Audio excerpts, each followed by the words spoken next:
पास वाले घर की बहू। वे आराम से 8 बजे सोकर उठती, चाय पीती, फिर नहा धोकर सज धज कर बैठ जाती, लोगों से चहक चहक कर बातें करती, क्योंकि मायका बगल में होने के कारण उसे माता पिता से दूर होने का एहसास ही नहीं हुआ। 11-12 बजे अपने कमरे में चली जाती और घंटों सोती रहती, केवल खाने व चाय के लिए निकलती। सुबह शाम उसके भतीजे भतीजी डब्बा लिए हाजिर रहते। मम्मी ने दिया है, बुआ को बहुत पसंद है। बार बार नाम लेकर पुकारने पर भी ऋषभ ने जवाब नहीं दिया। चाय ठंडी हुए जा रही थी, इसीलिए विवश होकर मैं ही ऊपर पहुंच गई, जहां रिया अपनी छत पर खड़ी उससे बतिया रही थी। उनके प्रेम भरे गुटुरगु में मेरे तीक्ष्ण स्वर चाय पीनी है ने विलंग डाल दिया। रिया वहां से टली नहीं, मुस्कुराकर बोली, नमस्ते आंटी जी। मैंने अभिवादना का जवाब दिया और पैर पटकती नीचे उतर आई। बेशरम कहीं की माँ के सामने ही उसके बेटे से प्रेम की पिंगे बढ़ा रही है। कोई लिहाज संकोच है ही नहीं। माँ कहाँ है मेरी चाय? नीचे आकर ऋषभ ने पूछा। देख ऋषभ, अब तू बच्चा नहीं है, एक जिम्मेदार बैंक ऑफिसर है। छत के उस कोने में खड़े तुम दोनों क्या खुसुर फुसुर करते रहते हो? बचपन में साथ खेलते थे, मैंने ध्यान नहीं दिया। बड़े हुए तो एक ही कॉलेज में थे, सो भी मैं चुप रही। लेकिन अब क्या बातें होती हैं माँ। हमने बचपन से लेकर अब तक एक लंबा समय साथ में बिताया है। अब तो हमें एक दूसरे से बात करने की आदत हो गई है। तुम व्यर्थ ही चिंता करती रहती हो। हमारे बीच ऐसा कुछ भी नहीं है। हम सिर्फ बात ही तो करते हैं। बात बढ़ते समय नहीं लगता। मेरी भुटकी में बल पड़ रहे थे। अपने योग्य सुंदर बेटे की पड़ोस की साधारण सी रिया से नज़दीकियां मुझे बर्दाश्त नहीं हो रही थी। ऋषभ के कुछ भी तो नहीं है कहने पर भी मुझे विश्वास नहीं हुआ। रिया के बदले रुख पर मैं हैरान परेशान रहती थी। आजकल आए दिन कभी पकौड़े की प्लेट तो कभी अचार की शीशी लिए हाजिर हो जाती थी। ऐसे ही एक दिन वो घर पर आ धमकी। उसे देख मैंने कहा, सूट तो बड़ा सुंदर है, इसे दिखाने आई थी या पकौड़े देने? कुछ भी समझिए आंटी जी, वैसे कैसी लग रही हूँ? ठीक है, मुझे कहना पड़ा। उसे देखकर ही मैं शंकाग्रस्त हो जाती। बचपन में दिन रात साथ खेलते बच्चों को युवावस्था में अलग कर देना मुश्किल होता है। हम 3 बहनों की संतानों में ऋषभ एकलौता था। पति के खानदान में भी वह सबसे बड़ा और लाड प्यार से पला था। उसकी शादी को लेकर हम सबने बड़े सपने संजोए थे, किंतु हमारे सारे अरमानों पर पानी फिर गया। जल्द ही ऋषभ ने रिया से विवाह की घोषणा करके हम सबको गहरा आहत किया। हजारों कमाने वाले ऋषभ की अकेली विवाहित बहन रागिनी ने इसका पुरजोर विरोध किया। मैंने तो घर छोड़कर जाने की धमकी तक दे डाली, पर ऋषभ प्रवाहीन रहा। बोला, आप घर छोड़कर क्यों जाएंगी? मैं ही अलग हो जाऊंगा। बस रिया से शादी करवा दीजिए। करवा दूंगी। सारे निर्णय तो खुद ले चुका है। शादी भी कर ले, ठीक है, कोर्ट मैरिज कर लेता हूँ। मुझे तो आपके विरोध का कारण समझ नहीं आ रहा है। हमारी जाति की है, पढ़ी लिखी धनी परिवार की है, और सबसे बड़ी बात मुझे पसंद है। मैंने जैसी बहू की कल्पना की थी वो वैसी नहीं है। सर चढ़ी नखरेली, पता नहीं क्या देखा तूने उसमें। शादी तो मुझे करनी है, मुझे पसंद है वे। भैया, आपको मम्मी से ऐसे बात नहीं करनी चाहिए। तू चुप रह, मम्मी की चमची। अभी 2 दिन में संदीप के पास चली जाएगी तूने भी तो की थी अपने पसंद से शादी, मैंने कोई विरोध किया था? रागिनी चुप हो गई।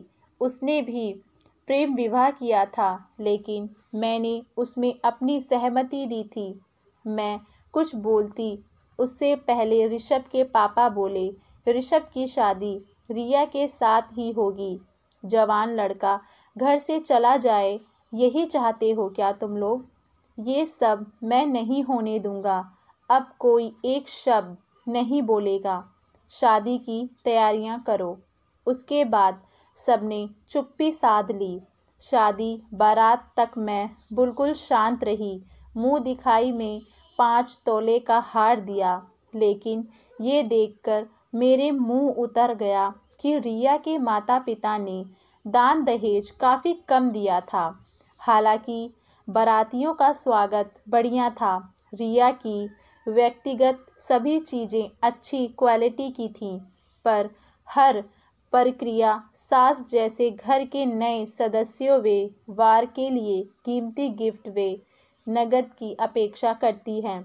मैं भी कुछ उसी तरह की अपेक्षाएं पाले बैठी थी, पर ऋषभ के पिता का सख्त निर्देश था कि मुंह खोलकर कोई मांग नहीं की जाएगी। बेहाल रिया बहू बनकर हमारे घर आ गई। जब तक घर रिश्तेदारों से भरा था, मैंने उसे आराम करने दिया। वे आराम से 8 बजे सोकर उठती, चाय पीती, फिर नहा धोकर सज धज कर बैठ जाती। लोगों से चहक चहक कर बातें करती, क्योंकि मायका बगल में होने के कारण उसे माता पिता से दूर होने का एहसास ही नहीं हुआ। 11-12 बजे अपने कमरे में चली जाती और घंटों सोती रहती। केवल खाने व चाय के लिए बाहर निकलती। सुबह शाम उसके भतीजे भतीजी डब्बा लिए हाजिर रहते। मम्मी ने दिया है, बुआ को बहुत पसंद है। दीदी ने फूफा जी के लिए भेजा है। उन डब्बों के स्वादिष्ट व्यंजनों से मुझे परहेज न था, लेकिन फूफा बुआ मात्र की भावना चुभ जाती। जिस दिन ऋषभ रिया नैनीताल जा रहे थे, रिया ने आकर मुझसे कहा था, आप परेशान मत होइएगा, मेरी मम्मी ने रास्ते के लिए खाना बना दिया है। वे दोनों हनीमून रवाना हो गए। रिश्तेदार भी जा चुके थे। रागिनी ने जाने से पहले मुझसे कहा, वहाँ से लौटकर आएं तो भाभी से खाना बनवाना शुरू कर दीजिएगा, वरना ज़िंदगी भर आप उसे बैठाकर खिलाती रहेंगी। हाँ और क्या, उसे तो करना ही है। मैंने कह तो दिया, लेकिन मन ही मन असमंजस में भी थी। कुछ दिनों बाद ऋषभ रिया लौटकर आए। काफ़ी गिफ्ट्स मेवे मिठाई लेकर आए थे। रिया शाम को ही मायके जाकर काफ़ी कुछ दे आई। अब तुम दोनों आराम करो। ऋषभ, कल तुम्हें बैंक जाना है। रिया, कल का नाश्ता तुम्हें बनाना है, इंतज़ाम मैं कर दूंगी, मैंने कहा। रिया ने सर तो हिला दिया, लेकिन आशंकित थी। दूसरे दिन नाइटी उतारकर सूट पहनने और ब्रश करने में ही उसने अच्छा खासा समय लगा दिया। फिर जिस मंथन गीत से वे पराठा सेकने लगी थी, लगा कि आज ऋषभ ऑफिस ही नहीं जा पाएगा। हार कर मुझे ही सब्जी छौंकनी पड़ी। रसोई में काम करते हुए मैं उसे फुर्ती से काम करने की सलाह देती रही, जिसे वे अनमने भाव से सुनती रहती। अगले दिन उसे फ्राइड राइस और पनीर बनाना था।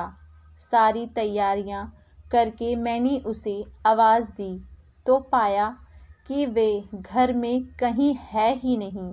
अचानक सीढ़ियों पर उसके पदचाप ने मुझे संकेत किया वे हाथ में एक बड़ा डब्बा लिए उतर रही थी। मम्मी जी, मेरी मम्मी ने आलू दम और पूरियाँ भेजी हैं। सुबह का नाश्ता हो जाएगा। तुम दोनों का तो हो जाएगा, पर हमारा नहीं। कब तक कुछ सीखने की जगह डब्बा लेती रहोगी? अब छोड़ो ये सब। लेकिन रिया ने मेरी एक ना सुनी। छत पर उसका मायके वालों से लेन देन चलता रहा।